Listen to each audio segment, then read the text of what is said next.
What is up, guys? Welcome back to the channel. My name is Alex, and today's episode of Sorted, we're going to be fixing 6 oil leaks on my 2005 C55 AMG. And if you think this is nuts, completely insane, do not worry. You're going to see that most of this stuff is actually really easy to do and super cheap, as I only spent about $150 for all these parts minus the oil change. So you guys are going to be able to do this stuff at home, no problem. And the best part is, if you don't have a C55, don't worry about it. Mercedes used this basic engine design for about a decade in about a dozen different Mercedes makes and models. So basically, if you pop your hood and your engine looks like this, or like this, or like the baby little 6-cylinder version, then most of these repairs apply to you. Now, because I have to drive this very C55 to work in a few short hours, we have to get to work. So first, let's go over to the table of high performance, as I like to call it, or in this case, the table of normal performance,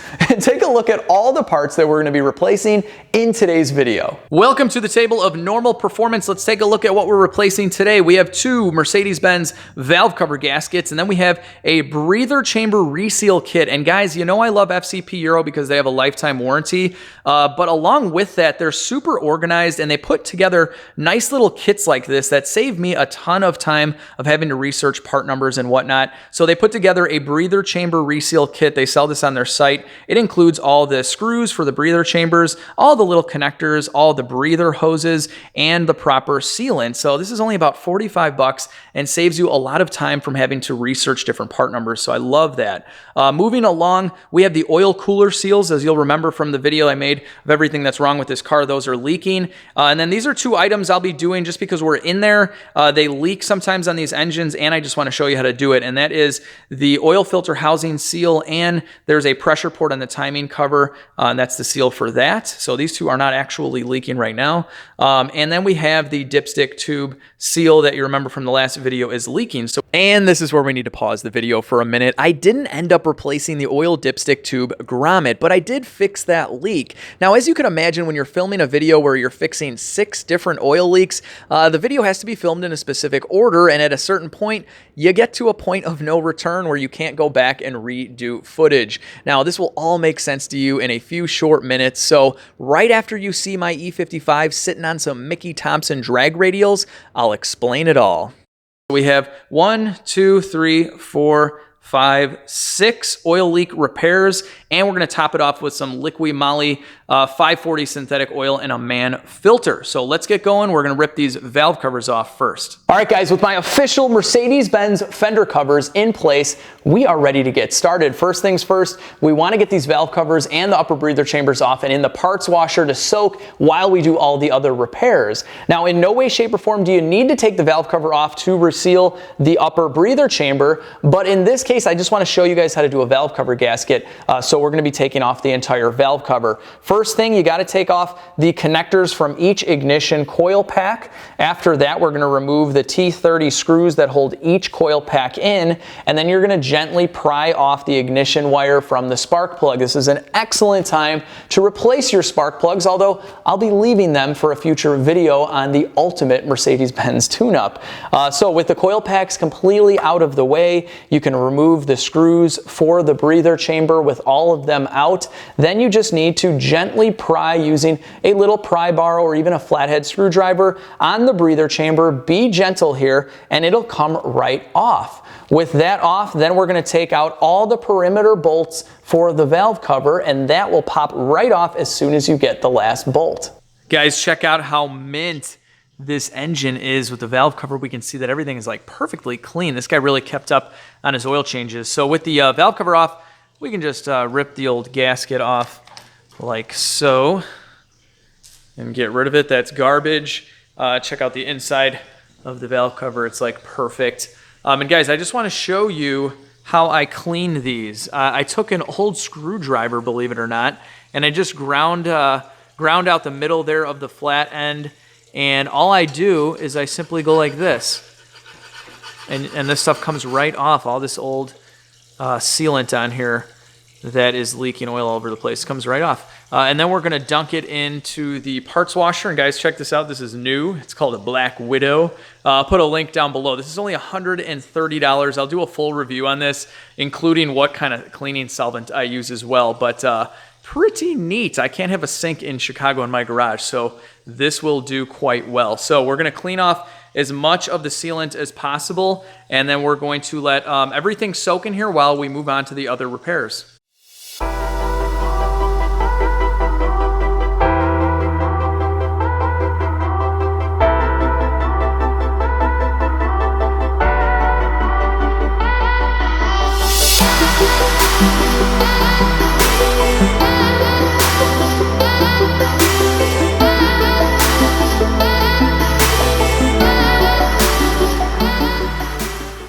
I have about an hour into cleaning the valve covers and breathers, and they are looking really good, but this is just one of those really tedious, time-consuming jobs. You have to sit there and scrape off all of that old sealant and then clean up the covers as best as humanly possible so that the sealant adheres properly, but it's very important. And something else that's also important are these breather hoses like I was showing you on the table. These get very brittle sometimes. Sometimes they get really mushy, but either way, they can break and tear like you can see here. And this one as well is broken. So you want to inspect and replace as needed with the breather hoses. I just like to do the entire kit. So moving on to the front of the engine, I already loosened up the oil filter cap here. So we will put that down. And you can see inside of there we have a nut. So you need a 46 millimeter 12 point in order to get the nut off to remove this entire lower oil filter housing to replace the seal. And that typically leaks on these engines. Before that, we're going to take off the oil cooler. And to do that, there are 4 screws, 2 in the bottom that you can't see. This is a great time to replace your serpentine belt. I'm just going to take it off so it doesn't get dirty. Mine's in great shape, but if yours isn't, replace it while you're doing this job. So let's get these 2 parts off, and then I'll show you that timing cover seal that leaks on these as well.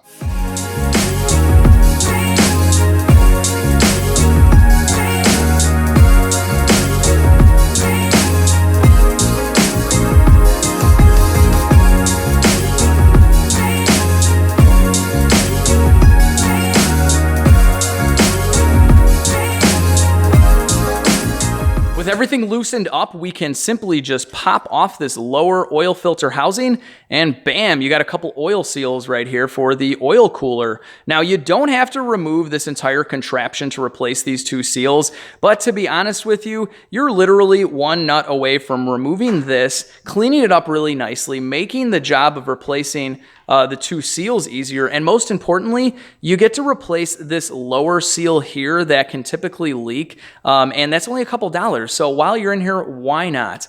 So we're going to be cleaning up this inside of the cooler right here. We'll stick this in the good old parts washer, and by good old, I mean I just started using it basically. And then we're going to be taking a look down here. I put my magnet right there. You can see it's on the top inverted Torx bolt. That is where that square seal will go into. So we'll remove those 2 bolts, pop that pressure port cap off, and replace that seal. And that, ladies and gentlemen, is going to seal everything in the front of this engine. And honestly, the parts for this part of the job, I think were $20. I mean, it's just insane. And this is the easiest part. All 3 repairs here maybe take a couple hours with some really good cleaning.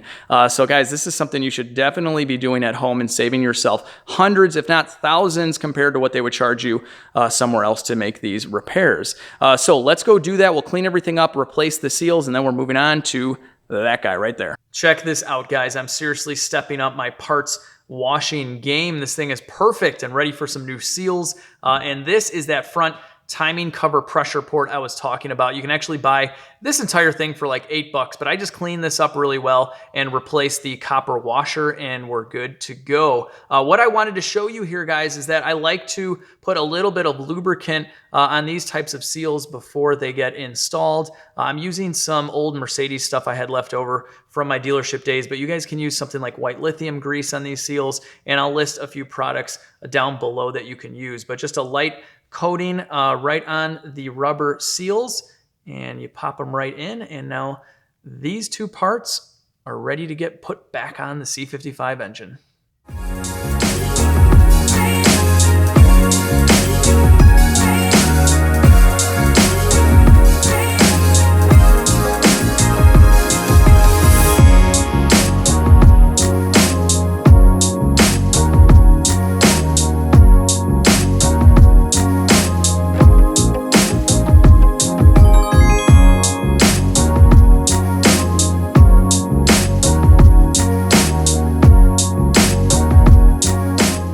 everything is back together, including the oil filter. I know it's kind of hard to tell here, but everything is just so much cleaner than it was before. Unfortunately, I've run out of time for today, which means I have to drive the E55 to work. This is totally gonna suck, but for you guys, you're gonna be able to see me replace that dipstick tube and put those valve covers on right about now. Welcome back, guys. It's a brand new day for me. It's literally a few seconds later for you guys, but either way, we have some work to finish up. We have to seal those breathers back onto those valve covers and install them back onto this engine. But first, and this is where we need to stop and talk about that oil dipstick tube grommet seal. In this part of the video, I go on to show you how easy it is to remove the dipstick tube because it's only held in by 2 bolts, one here and one down there. Now, this is where I totally goofed up and where I got super lucky at the same time.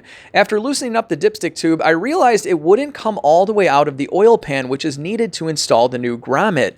I even tried removing the EGR valve to gain more room, and that didn't work at all. And this is when I started to remember that on some of these Mercedes engines, the entire oil pan must be removed to gain proper clearance to pull the tube out all the way. At this point, I thought I had a pretty big job ahead of me, but then I noticed that the original grommet didn't actually look all that original. It was still very flexible like this new one. I then looked up to the sealant around the oil pan and it looked a little too good, kind of like maybe this job had already been done already. Now, where I got lucky is that I noticed that the dipstick tube didn't quite slide into the grommet perfectly. It was off ever so slightly. I decided to clean it up, lubricate the seal, and reposition the tube correctly. It's been 100 miles since filming and editing this video, and the oil leak is totally fixed. So what does this mean for you? First off, it's very rare to have any kind of significant leak from the oil dipstick tube grommet. So if you have a leak and it's minor, I'd wait until you need to reseal the oil pan, which is a full day job for sure and not nearly as DIY as everything else in this video. Now, ironically, there's no actual dipstick in the dipstick tube. Mercedes decided to leave that out and let you check your oil level through the instrument cluster. Go figure. But if you want a dipstick, you can order and install one, and I'll leave a link down below. Now let's get back into it and reseal the of these breather chambers. Resealing the breather chambers is very straightforward, and the most important step was the cleaning prep work. Basically, everywhere that you scraped away old sealant is where you now need to apply the new RTV sealant, and that includes around each bolt hole. Now, you don't have to be an artist here, and you don't have to go crazy with the amount of sealant you use. Just make sure that it's a level amount in the groove of the breather chamber and around each bolt hole. You can also use your finger to kind of level this out even more, and then you're ready to install it back onto the valve cover. The breather chamber just pops right back into place, and then you're ready to install your 2 screws. Now, I just used an electric impact to draw these in, but these require very little torque, so be careful here and use hand tools for the final tightening. At this point, you can flip it around and install your brand new valve cover gasket, which is formed for this valve cover and will fit in the grooves perfectly. Now you're ready to reinstall the valve cover onto the cylinder head. With the breather chamber all sealed up, you are almost ready to install that valve cover onto that cylinder head. But first, you want to make sure that the mating surface at the top of the cylinder head is perfectly clean. That way we get a good seal between the valve cover gasket and the top of the head. Now, something else that is very important is that almost immediately after you reseal that breather chamber, you go ahead and put the valve cover back on. Let's see if I can do this with one hand. There we go. And the reason for that is because there are 2 bolts that not only hold the valve cover down, but they also hold this breather chamber down. So before all of that RTV sealant dries, you want to make sure to get those 2 bolts in. And then obviously the rest of the valve cover installs in reverse order. So you have all your perimeter bolts that go all the way around. Then you install your coil packs and your ignition coil wires, and you're pretty much done with that job. Now, something else I wanted to show you guys was I already replaced all of the breather hoses. See, they're nice and shiny and new. And what makes life a ton easier is to just simply remove the mass airflow sensor, and then you can get to all the hoses back here. Now, when you take that sensor out, you want to make sure to clean and lubricate this seal so that when you put it back in, you don't get any weird air leak problems. That'll do it for today. I have a few little odds and ends like that valve cover, some ignition coil packs that are laying over there, and I should probably fill this thing back up with oil. That's always a good idea. And then I'm driving the C55 out of the garage, and hopefully in about an hour or so, because of course I have to leave for work and I probably look like total hell right now, but luckily I work in a dirty shop and literally no one will care. With that being said, guys, I hope you really enjoyed this video. Hit the thumbs up button if you did, and also make sure to check out the description box down below. I'll link a few parts and a few tools and also possibly a discount code that I don't want you guys to miss out on. If you're new, consider subscribing. If you've been around for a while, thank you so much for the support, and don't forget to hit that notification bell as well. I hope that you all have a fantastic day, and I'll see you in the next episode.